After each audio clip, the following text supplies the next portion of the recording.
following program, NORML Show Live, is intended for responsible adults only. We advocate for the repeal of marijuana prohibition for adults. We discuss the science, culture, and controversy about America's marijuana laws. We do not advocate or encourage any illegal activity and advise all listeners to learn their state and federal marijuana laws by visiting norml.org, NORML.org. Opinions and claims made by guests and advertisers of NORML Show Live are their own and do not necessarily reflect the philosophy and policies of NORML. Listener discretion is advised.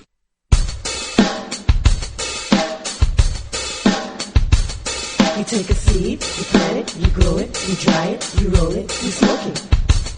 You take a seed, you plant it, you grow it, you dry it, you roll it, you smoke it, and it goes down smooth. Hey! Spanning the continent to bring you the truth about cannabis and marijuana law reform. I smoke pot and I like it a lot. From the promise of legalization. And I think we need to rethink and recriminalize our marijuana laws. To the agony of prohibition. One major responsibility is to encourage people to use less drugs. The National Organization for the Reform of Marijuana Laws presents NORML Show Live, Marijuana Nation. Now, here's your host, NORML's Outreach Coordinator, Radical Russ Belville. Good afternoon, tokers and tokettes. It is Tuesday, March 15th, 2011, and it's got to be 420 somewhere in the world. We're so glad to have you here today. We've got so much to tell you. We've just got to get right to it. But before we do, let's introduce everyone here who's in the studio. Of course, we're hanging out with the maestro, Ganja John. What's up, Russ? Oh, we're just chilling, and we're looking forward to the premiere of the Ganja John show. I know you're anticipating that. Yeah, we're people are freaking. People are freaking out a little bit.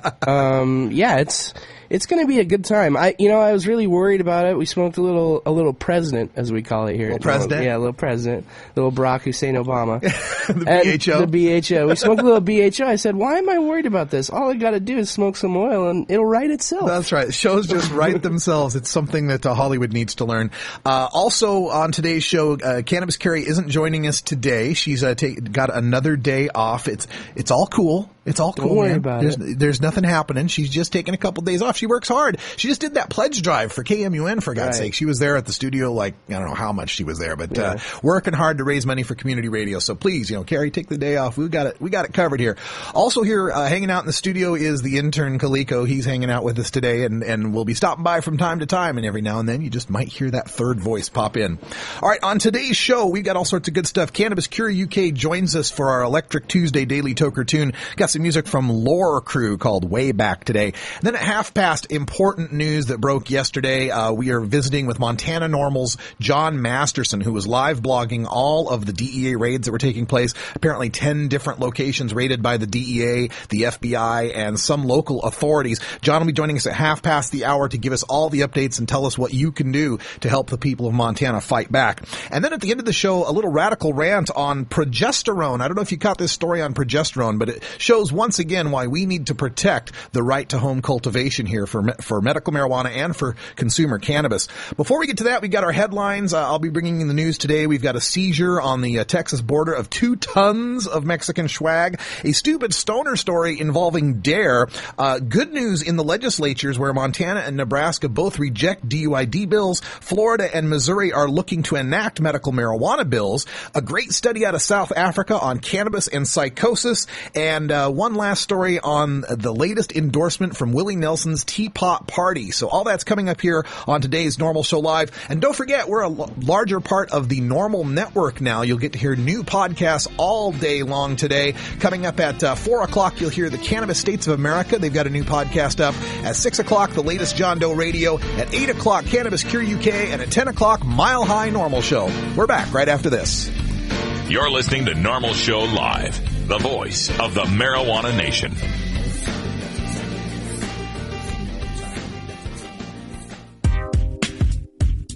NORML National Conference 2011, Denver, Colorado, April 21st through 23rd. I'm not a crook. When President Nixon declared war on marijuana smokers, NORML was founded by a young lawyer named Keith Strop. And now, in our 40th year, NORML is coming of age as states begin discussing outright marijuana legalization. Entirely legitimate topic for debate. Join us in Denver, Colorado, the day after 420 for our 40th annual national conference. You'll learn about marijuana law, cannabis science, and the grassroots activism necessary to end prohibition.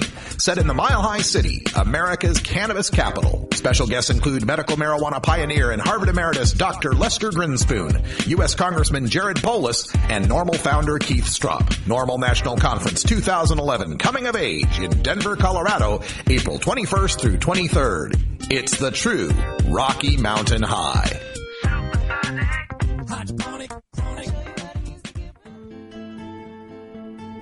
In today's busy world, we're inundated by advertising for all types of pharmaceuticals that come with a laundry list of potential side effects. Shouldn't you have better medical choices? Natural alternatives to pills pushed by Big Pharma? At Alternative Medical Choices, you could choose natural, safe, and effective alternative therapies that are right for your budget without nasty side effects. Cannabis, or marijuana, has been a legal medicine in the Pacific Northwest since 1998. Our doctors will help determine your qualifications for a medical marijuana recommendation in Oregon, no matter where you live. Our massage therapists will ease your aches and stress with soothing hemp seed oil or cannabis-infused massage salves. We also offer acupuncture, Reiki, and other alternative health therapies. Call Alternative Medical Choices in Portland, Oregon at 503-288-5579 or visit our website at www.altmedchoices.com. We specialize in out-of-state recommendations. That's www.altmedchoices.com or call 503-288-5579.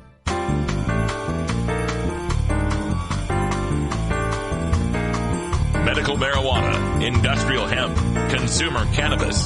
It's time for this week's NORML News with Cannabis Carey. Cannabis Carey has the day off. I'm Radical Russ with your NORML News. Immigrations and Customs Enforcement, or ICE, seizes more than 4 tons of marijuana from a South Texas warehouse. And this comes from KRGV television. Agents with the U.S. Immigration and Customs Enforcement's Homeland Security investigations on Friday discovered inside a tractor trailer more than 8,000 pounds of marijuana with an estimated street value of $6.6 million. ICE HSI special agents on Friday executed a federal search warrant on a warehouse in the 4,000 block of Highway 281 in Edinburgh. The agents discovered a tractor trailer parked inside the warehouse. During the search of the tractor trailer, they discovered 8,331 pounds of marijuana concealed inside false compartments. According to ICE, the marijuana was hidden within the tanker. In addition to the marijuana discovered, agents also recovered a fully loaded assault weapon. Quote, "This significant seizure sends a strong message to drug smugglers that we will not tolerate brazen disregard for U.S. laws," said Jerry Robinette, special agent in charge of ICE in San Antonio. Because of their efforts, our ICE agents prevented millions of dollars from marijuana from ending up on the streets. End quote. No arrests have been made related to this drug seizure. This is an ongoing investigation of the U.S. Immigrations and Customs Enforcement. Well, Agent Robinette, you just wiped out 4 tons off of Mexican swag off of the market, or as we like to call it here at NORML, a drop in the bucket. Look, pal, you've not done anything to reduce Americans' use of marijuana. You continue this futile interdiction, thinking that you can stop the marijuana getting into this country when we can't even stop marijuana from getting into federal supermax prisons, okay? Where they got guns and walls and guards and searches and, rubber gloves and all of that. They still get marijuana into the prisons. You think you can keep it out of a 2,000-mile-long Mexican border? It's just not going to happen. You cannot repeal the laws of supply and demand.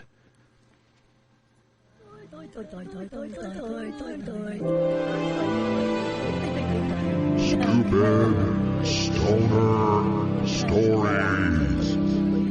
As a public service, NORML reminds you that smoking marijuana will not make one stupid. However, some stupid people do smoke marijuana. Don't be one of those stoners that make the rest of us look bad. Learn your lesson from today's Stupid Stoner Story. I'm Freddie Farrak, your 30s old-time radio announcer. Vermilion today, Amite, Louisiana. A sometime school drug awareness official is charged with possession of marijuana and drug paraphernalia after a Mardi Gras traffic stop in New Orleans. And his boss, the longtime Tenja Dare officer, has reportedly taken ill and resigned from the sheriff's office since the March 8 arrest. Sheriff Daniel Edwards over the weekend said Kentrell Smith, age 27, was arrested in the New Orleans area when police pulled over his Dare vehicle. He said Smith was used by Dare officer Bud Kaysen as an as-needed contract basis for Dare events. The Dare officer gets pulled over the Dare car and he's got weed on him. They always said that cops had the best weed, John. I think that's something that we've proved many a time. That would be the coolest place to smoke a joint. In a Dare vehicle? Yeah. But the part I couldn't get over on this story is the Dare officer in charge was named Dare Officer Bud. Dare Officer Bud. Dare Officer Bud Kaysen. Dare Officer Bud. So we got Dare Officer Bud and his assistant who's smoking bud in the Dare vehicle. Just goes to show you, no one is immune from the charms of the weed. We've got other news in legislation. Good news from both Montana and Nebraska. The Montana legislature has tabled dangerous drugged driving legislation. Now, this was House Bill 33, which seeks to improperly define marijuana consumers as, quote, drugged drivers, even if they are neither under the influence nor impaired to drive. While this decision does not kill the bill in Montana outright, it is strong indication from lawmakers they are unwilling to move forward with the measure this year. We want to thank everyone who took the time to call and email members of the Judiciary Committee and urge them to reject this proposal. As it was introduced, House Bill 33 sought to make it a criminal offense for any person to operate a motor vehicle if trace levels of marijuana or non-psychoactive marijuana metabolites are present in the blood or urine. Because marijuana's main metabolite, carboxy-THC, remains detectable in certain bodily fluids, particularly urine, for weeks or even months after use, this legislation would have punished drivers for simply having consumed marijuana at some previous unspecified point in time. The proposal is neither a safe nor sensible way to identify impaired drivers. It is an attempt to misuse the traffic safety laws in order to identify and prosecute marijuana consumers, including medical patients, which is very troubling about the Montana bill. Same thing goes in Nebraska. Nebraska indefinitely postponed, taking any action on legislative bill 659. LB 659 was very similar. It was a zero tolerance DUID, criminalizing any level of marijuana metabolites in the urine as being a dangerous drug driver. We are so happy that Nebraska and Montana have rejected this legislation, and thanks to all of you in those states who have emailed your legislatures, called them, and made sure that this didn't go through. Well, if you join us on Wednesdays, you know that we speak to Dr. Mitch Earlywine every Wednesday in our Cannabis Science segment. And one of the topics that continually comes up is the link, or the supposed link, the correlation, if you will, between cannabis and psychosis. That's the latest scare they're trying to use to get people to not use cannabis, saying that if you smoke pot, it'll lead to psychosis. If you're predisposed to psychosis, you'll have worse psychosis. It'll come on earlier, and so forth. So I'm very pleased to report on this study that just came over PubMed today from the National Institutes of Health, a study out of South Africa's Department of Psychiatry at the Nelson R. Mandela School of Medicine, University of KwaZulu-Natal in South Africa. In the abstract, the objective here was that cannabis use is a common comorbid problem in patients experiencing first episode of psychotic illness. The relationship between clinical presentation of this first episode of psychotic illness and cannabis use is complex and warrants further investigation. So they were looking to study, this supposed link. So they tested a sample of 54 patients, both with cannabis use and untreated psychosis. And for 34 and a half weeks, they took a look at this. And the conclusion they reached was, quote, current recent cannabis use was associated with clinical features of psychosis onset that previously have been associated with better outcome. Medium and long-term outcome for cannabis users, however, is likely to depend on whether or not cannabis use is ongoing. And as you read more into this study, you realize that what they're saying is that cannabis use predicts shorter duration of untreated psychosis and lower levels of negative symptoms in the first episode. So it doesn't exacerbate the psychosis. It seems to mitigate it, seems to moderate it somewhat, and seems to have it last for a shorter period of time. We'll ask Dr. Mitch about this on tomorrow's Cannabis Science segment.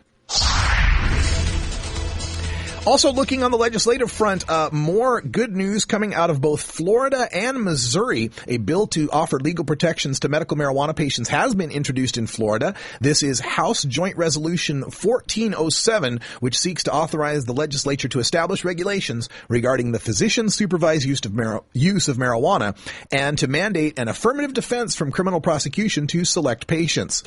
If passed, HJR 1407 would place the issue on the 2012 ballot, where voters would decide yes or no on the proposal. So it wouldn't be the actual legislature deciding that there would be medical marijuana. They would put this on the ballot for the people of Florida to decide, which I think is a politically astute move in that they don't have to try to fight over this in committees and on the floor and risk, worrying about whether or not they're going to get elected or reelected. They can just put it to the people and say, hey, we let the people decide. So I think that's a good thing.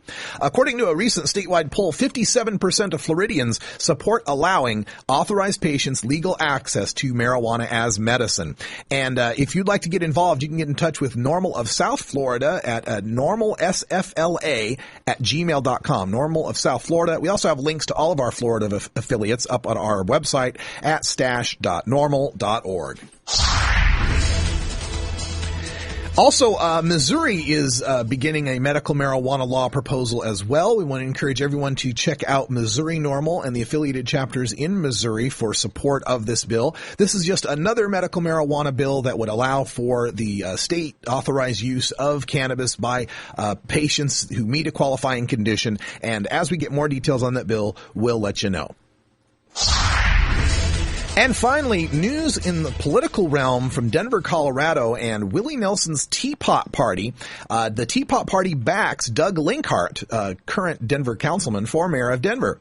Willie Nelson's Teapot Party announced the support of Denver City Councilman Doug Linkhart for mayor. Quote, as mayor, I will continue protecting patient access to medical marijuana and pursuing fair treatment of businesses in Denver, end quote, Linkhart said in accepting the Teapot Party's endorsement.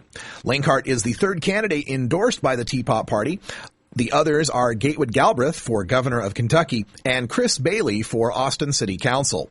Quote, Denver is electing a new mayor this spring, and only one candidate has consistently supported the rights of medical marijuana patients and the medical marijuana business community, Doug Linkhart, end quote. The campaign recently wrote to supporters in an email. He proposes a 6% sales tax on purchases of medical marijuana. A former Colorado state senator and representative, Linkhart has held an at-large city council seat since 2003. Prior to running for elected office, Linkhart founded the nonprofit Neighborhood Resource Center. He was born in Oklahoma in 1955, grew up in Tucson, and attended the University of Arizona and moved to Denver in 1981. The election will take place on May 3rd. All right, folks, as we round up our news segment here, just want to give you some news on NORML Show Live and the NORML Network. There will be no new episodes of NORML Show Live on Thursday or Friday. Thursday, I'm flying out to just about the same time the show happens, but I'm flying out to Denver and then St. Louis on my way to Columbia, Missouri, where I will be Friday and Saturday for the the Missouri NORML Missouri NORML State Conference, excuse me. So I will be out there in Missouri giving speeches and presentations, speech on Friday outside on what's happening in marijuana legalization and legislation throughout the country. And on Saturday, an indoor PowerPoint presentation, one that I've delivered before at the NORML National Conference, on the history of marijuana prohibition. Very informative, just full of statistics and all sorts of historical information that every cannabis reformer should know about. So I encourage everyone to check out the Missouri NORML Conference. You can go to MissouriNORML.org or normal.org/chapters and look up your local Missouri chapter. They're all involved, and I believe it's free too, so no cost involved for you to attend and learn all this great stuff. There'll be plenty of panels and speakers for you to meet and network with, to ask your questions of, and to learn everything you'd ever want to know about marijuana in the Show Me state. And to be honest with you, it's my first time in the state of Missouri, so I'm really looking forward to it. I get to land in St. Louis, late Thursday night, and then I'll be driving across Missouri from St. Louis to Columbia. And I'm really excited about that part because I've always been a road trip kind of guy. I love seeing this great country of ours. But I'm not driving from Portland to Columbia, okay? So being able to fly to St. Louis and catch maybe 2-3 hours of drive across the great Midwest, I'm really looking forward to that. I hope that we have some listeners from Missouri area out there listening to me right now, and I'd love to meet you in Columbia this weekend. We'll have plenty of time to go out, get a bite to eat, maybe have some pizza, talk a little bit, and just hang loose. It'll be a good time. So check it out. And make sure you're supporting your local NORML chapters. They're all available. The affiliates and the chapters are available at our website, NORML.org/chapters.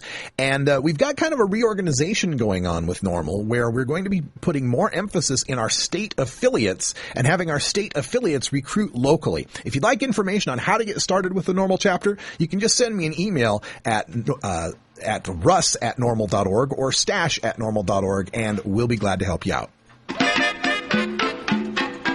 I think it's time for a break, Russ. It's time for a break. More people keep showing up in the studio. This is so cool. It's turning into like a real show and everything. We got a green room, we got a hookah, and we got a break to take. Let's do it. It's 20 after the hour, and we have to take a short break, if you know what I mean. Please support these sponsors who support NORML Show Live. Oh, have you ever met that funny reefer man? A reefer man. Have you ever met that funny reefer man? A reefer man. If he said he swam to China, he would send you South Carolina. Then you know you're talking to that reefer man. USVI normal go broke down barrier. Herb is medicine to broke down barrier. Boost the economy and broke down barrier. It's helping other states broke down barrier. Cannabis for legalized to broke down barrier. Join and speak your voice broke down barrier. We gonna change the law broke down barrier. We got to educate broke down barrier. Yeah, this is Nayora, bigging up USVI normal. Working to legalize cannabis, for the whole of the Virgin Islands. USVI NORML is a non-profit organization working to legalize cannabis for the use by the industries and responsible adults. Do your part. Join USVI NORML. Register to vote. Pass the word. Voice your opinion. You can change the law. Contact us for more information at 340-244-9179. You can also visit our website at www.usvinorml.org. NORML Show Live reminds you to never consent to a search. If you're holding and you consent, in most states you will be arrested immediately and you will go to jail. If you don't consent to a search, police may try to intimidate you by threatening to bring in drug-sniffing dogs or try to fool you by saying things will go easier if you consent. Yeah, easier for them, sure. Stand your ground, refuse the search, and ask the officer if you're free to go. If they still detain you and eventually find your contraband, you'll be no more busted than if you had allowed the search. But by refusing the search, your attorney has a chance to win your acquittal before a judge. If you consent to the search, your attorney's hands are tied. You can find a list of NORML Legal Committee attorneys specializing in marijuana cases by visiting the Find a Lawyer link at normal.org.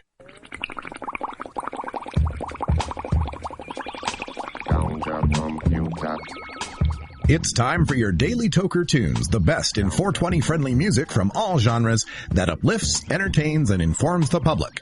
Our PodSafe music is donated by freedom-loving musicians who support our goal of ending adult marijuana prohibition. Today we bring you tunes for Electric Tuesday, our segment featuring the best of modern electronic music in the genres of dance, new age, house, and electronica. Brought to you by Greg in Surrey, Sussex, England, and Cannabis Cure, UK.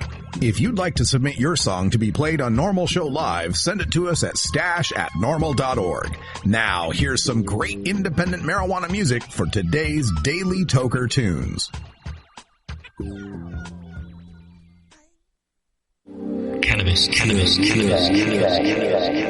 G'day Tokers, this is NORML Show Live's Electric Tuesday, brought to you by the Cannabis Cure UK weekly news podcast at cureuk.podomatic.com. This week saw the start of the NORML network, which I'm stoked for Cannabis Cure UK to be part of.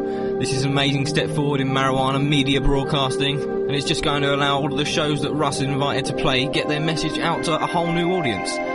I'm really looking forward to the Ganja John show as well. I want to express my huge amount of gratitude for Rust for doing such a great job, being such a brilliant guy. You've been a massive influence on CCUK, and I can't thank you enough, really.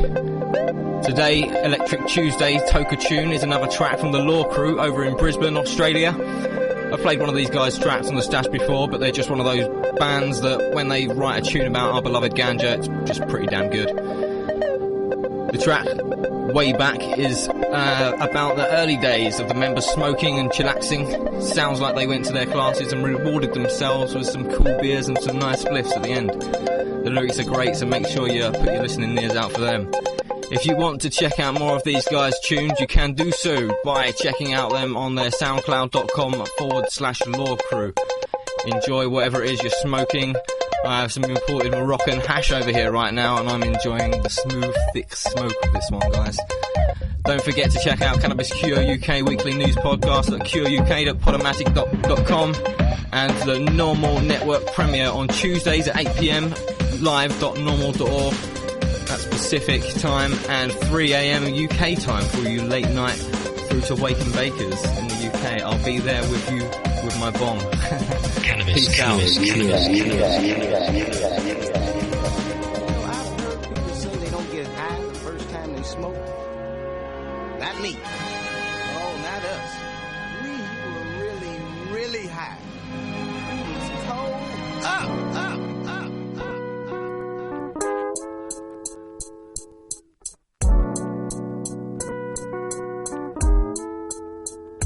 Yo, I remember way back when we sat underneath the gum tree out the back, behind the music rooms. Fond memories of talking shit and pumping tunes. Starting chops or just laughing lots, throwing rocks. Trying to buy your feed, no manager to fire me. Rhyming fine and freeze with the finest trees. When I finish class, I decide to roll home with the 6-pack cracking from the Lizzie Heights Bolo. I wish I had a gear car, but I got Scatty and Vera or feeding the Chimera with Yimbat. Yo, nobody had a gift, that shit's fat. Days are so slow when you chilled as shit. Some of the teachers at school, yo, I didn't feel your shit, but overall it was the gear. And after all, it got me here. Hanging with my mates was like family, nothing ever angered me.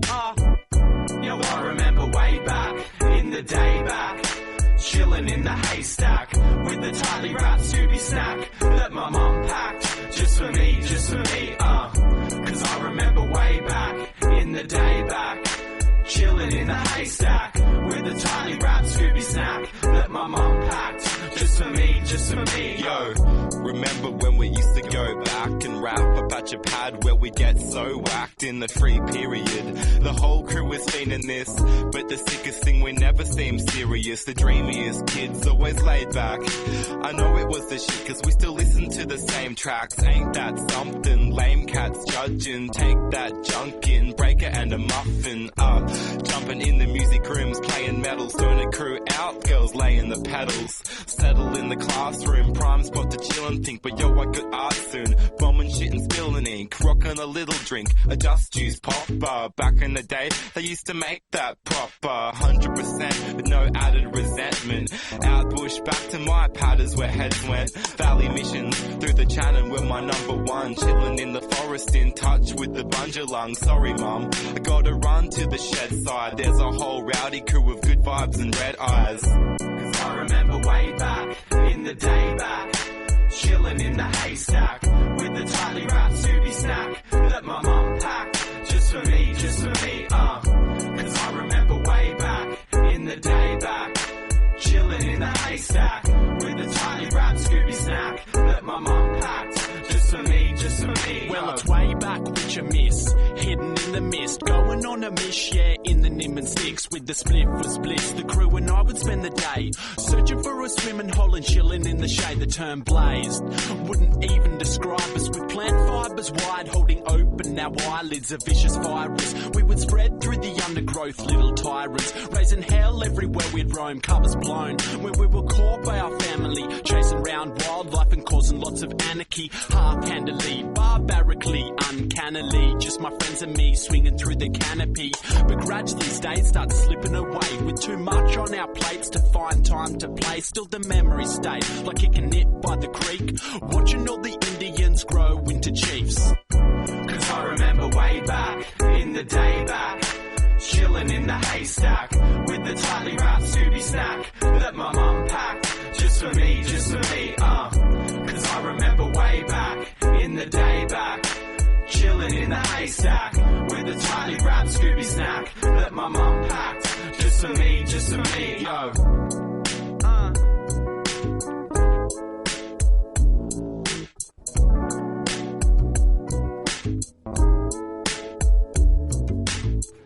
Great music from Cannabis Cure UK here at Normal Show Live. Make sure you catch his show coming up tonight at 8 o'clock Pacific Time. Cannabis Cure UK from the Podomatic, cureuk.podomatic.com. We speak with John Masterson from Montana NORML right after these messages. You want a copy of that song for your iPod? Check out the Daily Toker Tunes at the Stash blog by surfing to stash.normal.org and choosing Media and then Toker Tunes from the main menu. Starfish Designs, makers of the original Gandalf. I'm Radical Russ, and when I want to relax, I always have my 17-inch long original Gandalf from Starfish Designs nearby. The hand-blown borosilicate glass is strong and easy to clean, and the design is sleek and sophisticated. Starfish Designs are available from Bend, Oregon at a glass retailer near you. For locations, call 541-788-GLASS. That's 541-788-4527. High in the Rockies, for the first time ever, High Times is hosting the Medical Cannabis Cup in the Mile High City, Denver, Colorado. Come to the High Times Medical Cannabis Cup. There'll be cultivation seminars with High Times editors Danny Danko and Nico Escondido, plus other experts and cannabis celebrities. Attend activism seminars with leaders of the medical marijuana movement, including advice on how to start your own canna business. Meet industry leaders in medical cultivation, hydroponics, smokable glassware, hemp products, dispensary supply, cannabis accessories, and more. Plus, Medical Cannabis Cups will be awarded to the best indica, sativas, concentrates, and edibles entered by legally operating medical marijuana dispensaries and growing collectives. And don't forget Saturday night when the Medical Cannabis Cup will host the extravaganza with surprise musical guests. The High Times Medical Cannabis Cup, April 2nd and 3rd, 2011 at Exto in Denver, Colorado. Visit medcancup.com for details. Be part of the growing cannabis industry. Come to the High Times Medical Cannabis Cup in Denver.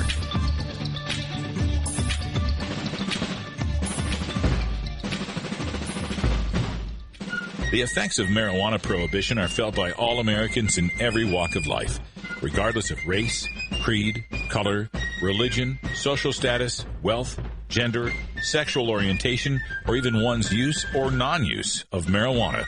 As the marijuana smokers lobby, NORML hears the stories of these average Americans and brings them to the attention of our policymakers and our fellow citizens in this segment we call NORML Newsmakers. Yesterday we had to break the news of federal and local raids, law enforcement raids on dispensaries, caregivers, collectives up there in Big Sky Country up in Montana. And somebody who was getting that news to us so that we could get it to you was John Masterson from Montana NORML, who was live blogging it at montananormal.org, and that's how we got all of our updates. We've got John Masterson on the line from Montana right now. So, John, thanks for joining us here on the show. I'm happy to be here. Can you give us some updates since last night? I mean, the latest we had heard was that there were raids in Billings and Bozeman and Helena and every city in Montana we've heard of and some we've never heard of. Tell us what's happened and what's the latest today.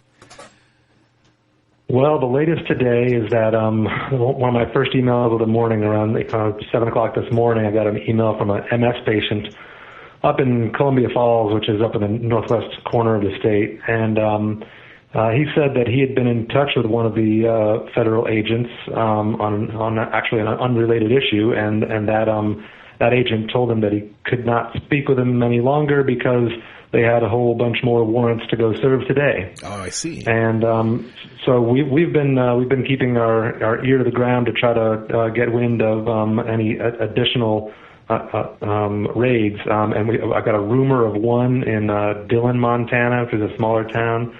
But I don't want to name the caregiver until I've got confirmation on that. Sure. It is interesting that the search warrant, the one search warrant that's been released to the press, which was obtained, the caregiver provided it to Americans for Safe Access, and Americans for Safe Access provided it to the press. The search warrant is valid until the 24th of the month.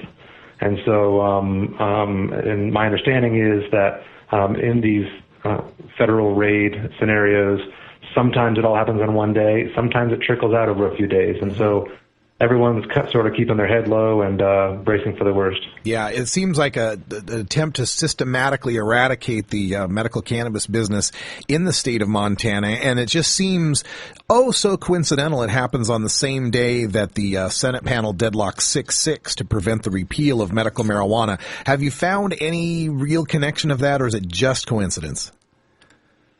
None of us can believe that it's a coincidence. While former U.S. Attorney Bill Mercer was on local news this morning saying that there's no way that they could have sort of launched this operation all in one day. We all agree that's absurd. But of course, they could have been collecting evidence for months and then just delayed the day that they launched the raid until now. The search warrant was valid from the 10th, which was the day before the first Senate hearing on medical marijuana repeal. That was Friday. And at that committee meeting, the committee took no action. They did not vote on the bill. And so they postponed the vote until Monday. And it was shortly after that committee meeting was underway that the raids started getting launched. We're speaking. We do have. Go ahead. I'm sorry to interrupt. Information that. Yeah, we have some information that there may be at least one senator who had knowledge of the raids hours earlier, and we are following up that lead and considering legal options concerning Montana legislators coordinating federal law enforcement actions for the purpose of affecting Montana legislation, which seems unseemly at best and possibly illegal. Possibly illegal, definitely. And we're speaking with John Masterson, Executive Director of Montana NORML, on these DEA raids yesterday in Montana and possibly going on today. You mentioned the coordination with Americans for Safe Access. I understand that the forfeiture folks and other groups have been getting involved in this as well. You know, that was music to my ears because sometimes I hear the complaint of, why doesn't everybody work together? But it sounds like in Montana, everyone's working together on this. Well, in times of crisis, it always makes a lot more sense when everyone is sort of aiming at different targets and trying to do substantially overlapping but sometimes conflicting things. Then all getting together is a little more difficult. But when it comes to a rather massive federal undertaking to hit a dozen dispensaries simultaneously in a state as broad geographically and as small population-wise as Montana, the fact that we had the executive director of Americans for Safe Access in Montana at the time was very helpful because she could get out in front of things, and of course they've got a sort of a rapid response system for dealing with federal raids. Well, yeah, Steph Scherer with Americans for Safe Access, executive director there, and she's doing a great job with that organization. And they have honed this to a fine art, having experienced all the federal raids in California and how they've gotten rapid response to that. You characterized in your live blog a lot of these raids being of the smash and grab variety. Explain what you meant by that, and characterize what has happened, what you've heard from the reports of the dispensary owners there and how they've been treated. Sure. Well, according to numerous media reports, most notably the one of the first ones that everyone knew about, which was an outfit called Montana Cannabis that has a 50-yard long full-size greenhouse just outside the city limits of Helena, Montana, which is the state capital. And according to media reports, one of the employees stepped outside for a cigarette and saw multiple federal agents with guns drawn running at him and shouting at him to lie on the ground. They entered the premises, quickly got everyone down on the ground, guns drawn, and then they proceeded to cut down about $500,000 worth of nearly ready to harvest beautiful cannabis. In addition, I've heard from multiple caregivers that were raided that they took all computers, all cash, all lights, all ballasts, basically all equipment, and left and left each of them with just an empty shell with absolutely nothing in it. And then they proceeded to run warrant checks on everyone, and then they simply left. And so by smash and grab, I mean they come in dramatically and they steal everything, and then they leave, and that's the end of the story.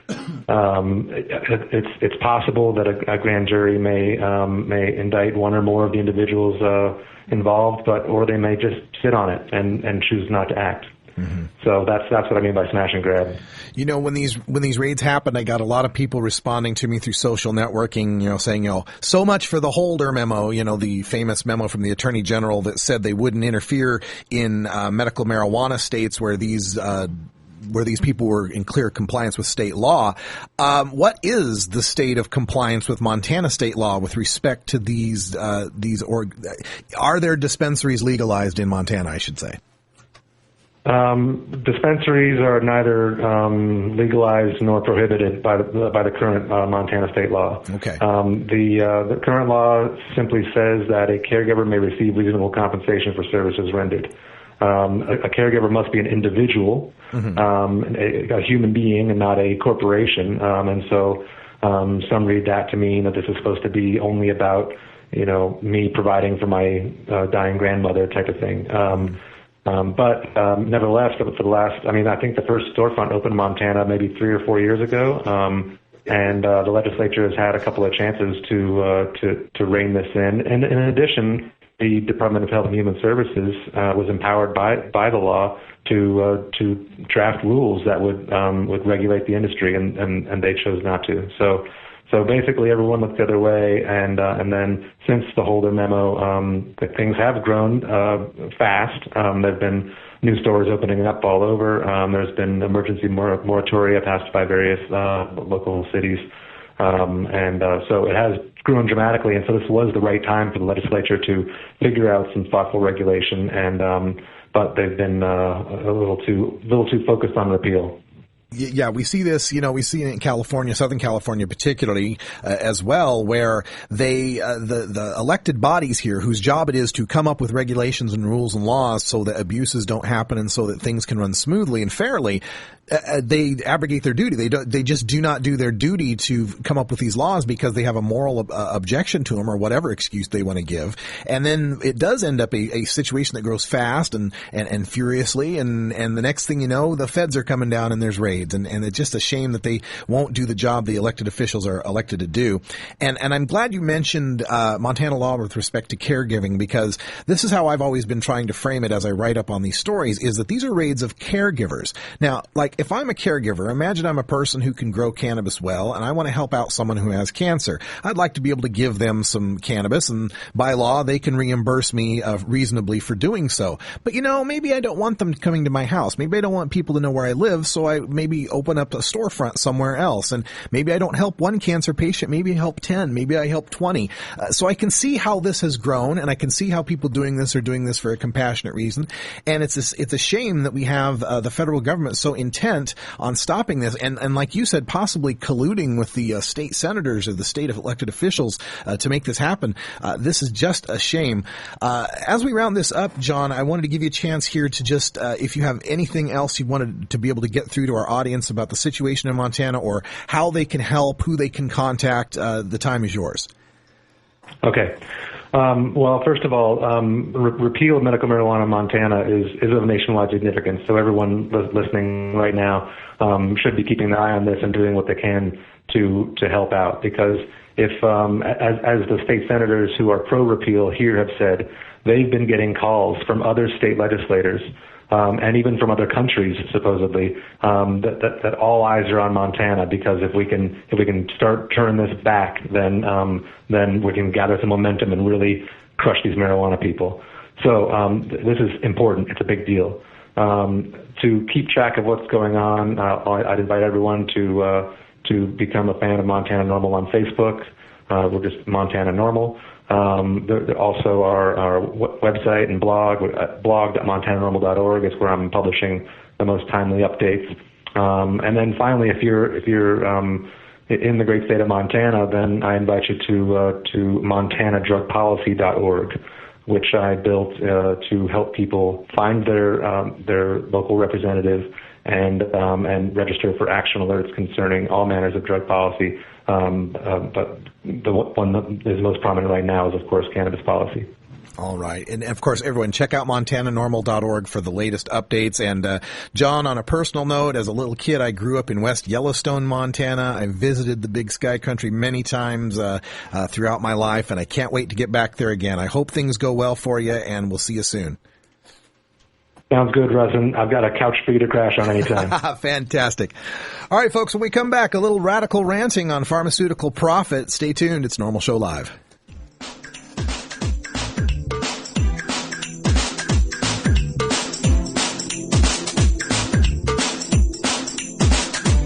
Want more than just your Normal Show Live? Get your daily fix of marijuana news and interviews on the Normal Daily Audio Stash, the weekday podcast available on iTunes and at stash.normal.org.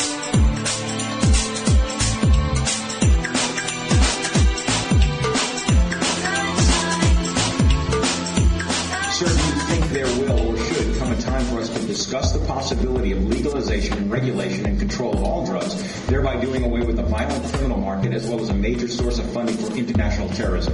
Thank you so much for your time, Mr. President. Well, I think this is a entirely legitimate topic for debate. Name the time and place, Mr. President. At NORML, we've been prepping for this debate for 40 years.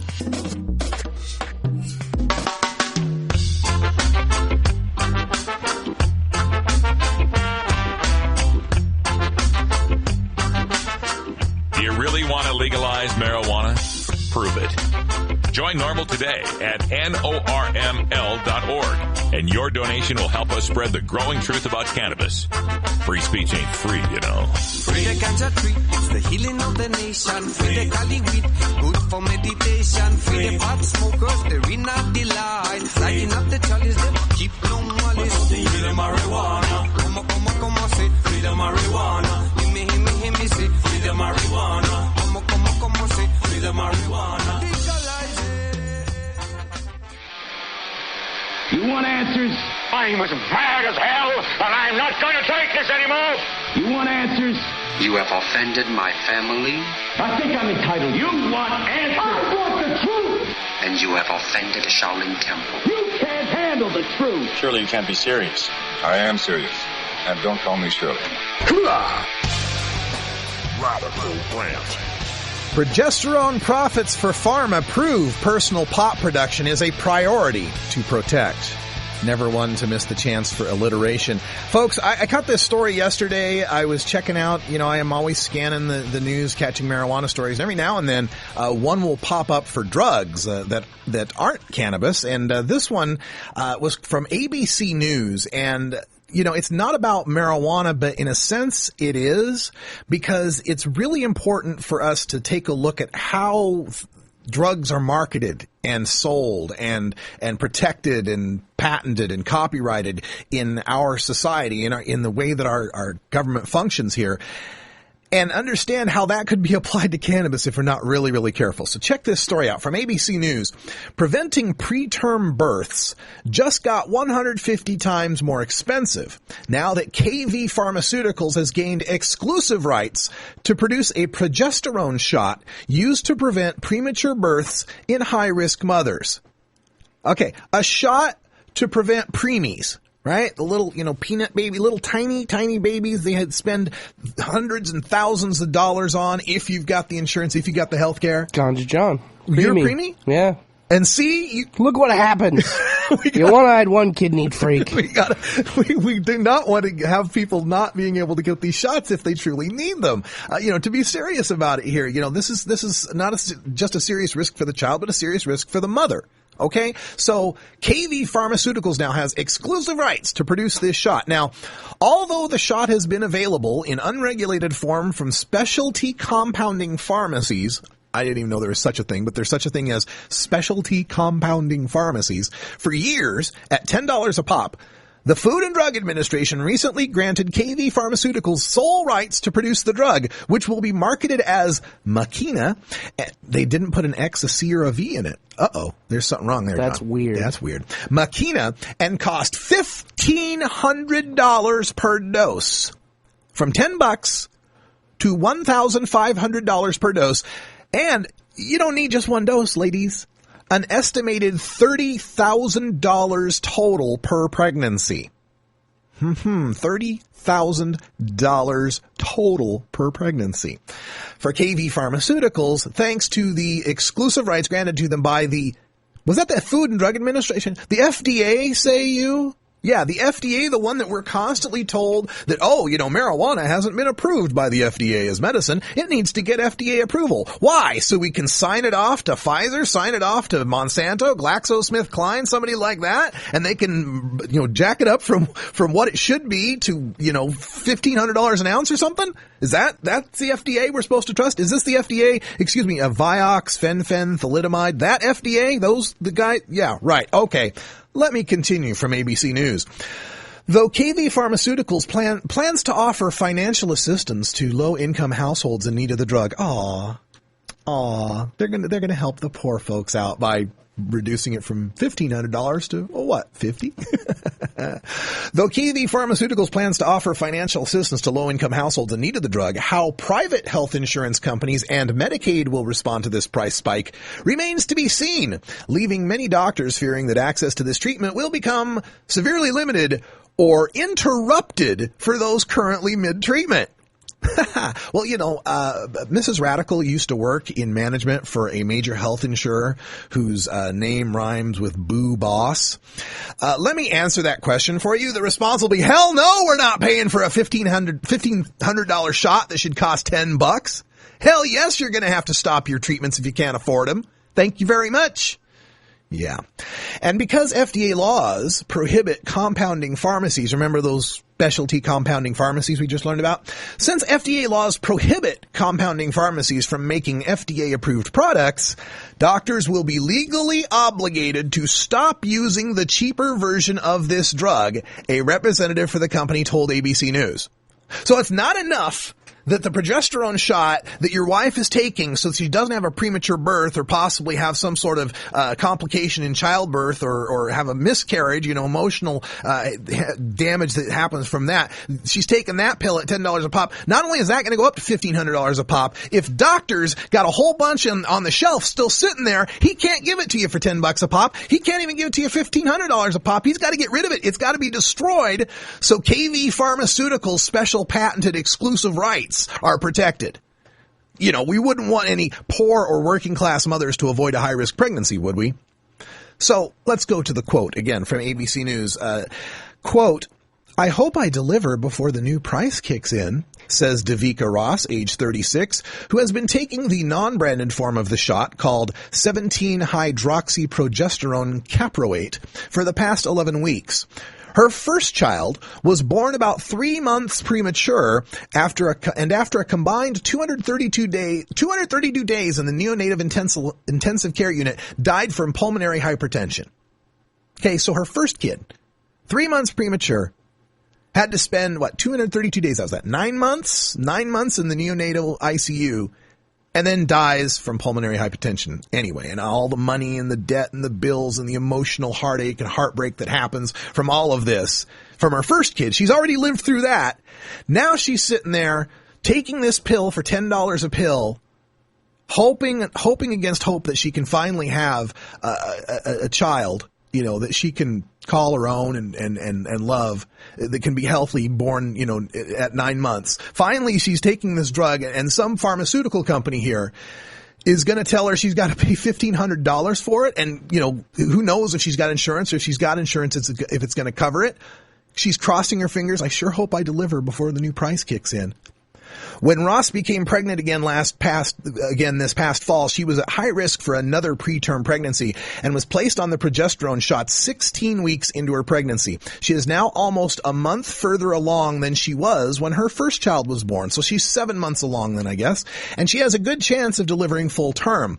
Quote, my insurance pays for the non-branded shots. the $10 shots, but I don't know if they would cover it if it cost $1,500 a shot. That doesn't seem fair, especially because not everyone has insurance, end quote, she says. Yeah, not everyone has insurance. In fact, I think it's something like 45 million people in America don't have any form of health insurance. And now, thanks to the new health care law, if you can't afford your insurance, you get fined for not having it. Yeah, that's how we treat health care in America. And you want to look at me for prescribing and for talking about medical marijuana and giving people the opportunity to, in their own homes, cultivate a house plant that they can produce that can take care or at least alleviate so many problems. They don't even need I'm not saying that medical marijuana is going to prevent this childbirth thing. Of course not. The pharmaceuticals, the drugs themselves are not bad. The structure we have built around them, the system that we have that manages cures as if they're a commodity, as if it's some sort of free market where you can say, oh, you know what? I'll choose not to buy this commodity. No, you won't. You will do anything to have a healthy child. You will do anything to save your life or to save the life of a loved one. That's why this particular way that we do capitalism, the way that we market healthcare, is so antithetical to medical marijuana. This is why they are scared of medical marijuana. This is why they fight it. This is why the DEA is up in Montana right now trying to shut down cannabis businesses, because they know medical marijuana is not just some happy plant that helps people and gets them high. Medical marijuana overturns the entire paradigm of healthcare for profit. It overturns the entire idea that I have to go to a man in a white coat and trust some guy with a diploma on his wall to take care of my own health. That nature has provided everything I need to take care of most of my healthcare needs, and with good diet and exercise, and God knows I'm not the guy to preach on that, but with that combined, you can pretty much lead a healthy life. And then in the serious cases where there's a serious disease or a serious injury, that's when Western medicine kicks in. That's when our ability to fix things and give people pills and chemistry to change things, that's where that kicks in. But for maintaining health and wellness, all we need is weed and eating right and exercising and breathing fresh air and getting out in the sunshine and being kind to one another. And medical marijuana completely overturns this KV Pharmaceuticals, FDA, pharmaceutical doctor rehab industrial complex. I know I get a little overblown and hippy-dippy rant here on you, but if you really start looking deep down into it, this is what's going on. We're talking about overturning an entire way of thought. And I've compared this before to the Protestant Reformation. Not to get religious history on you here a little bit, but here we go. When the dominant religion of the time was the Roman Catholic Church and the Holy Roman Empire and Catholicism, the whole idea was that you could not get salvation without going through an intermediary. You had to have a pope who talked to a priest who talked to you. You couldn't directly talk to God. You're just a little person. You couldn't get that close. The Protestant Reformation happened. He nailed it on the wall, and he said, no, I can go directly to my salvation. Now, I'm not criticizing belief one way or the other. What I'm saying is, when that was the dominant paradigm, the idea that you had to go through an intermediary, and somebody challenged that paradigm, challenged the very notion of how the entire society at that time was built, it changed the world. It completely changed the world. And that's what medical marijuana is doing right now. It's changing the way we look at medicine. It's changing the way we look at healthcare. It's changing the way we look at profiting from healthcare. And a lot of people can't handle that. And that's why we continue forward on this mission to try to get this medicine to the people, and why, as we go forward, how this progesterone story, this KV Pharmaceuticals and FDA story shows to us how important it is to protect the right of home cultivation. Because the only protection, now, I got no problem with selling marijuana, no problem with corporations that want to grow it in big mega warehouses and sell it like Walmart. I got no problem with it, really. I ain't going to buy it. Maybe somebody will buy it. Maybe they'll like it, and that's cool. That's America. You want to sell that? That's great. So long as we have the right to grow our own. So long as I don't have to go to Walmart for my weed. So long as I can visit Ganja John. So long as I can visit lots of friends here, the friends in need that keep this show in weed. Absolutely, man. We've got to protect that right for home cultivation. It's our only way that we are safe from government monopoly or corporate monopoly over cannabis, of them giving us substandard strains, below average potencies, adding pesticides, contaminants, addictive qualities, whatever they might want to add. Our only protection is maintaining our independence and maintaining that bond, that direct bond between us and our healthcare, between us and nature, that does not require an intermediary in between, a middleman to make a markup and a profit, and certainly not an obscene 1,500% profit on pregnant women trying to prevent premature births. Oh boy. Thanks for joining us here. I'm Radical Russ for Ganja John. Cannabis Carry will be back tomorrow. For everyone listening on the podcast, thanks for joining us. Until next time, take care of each other, tokers.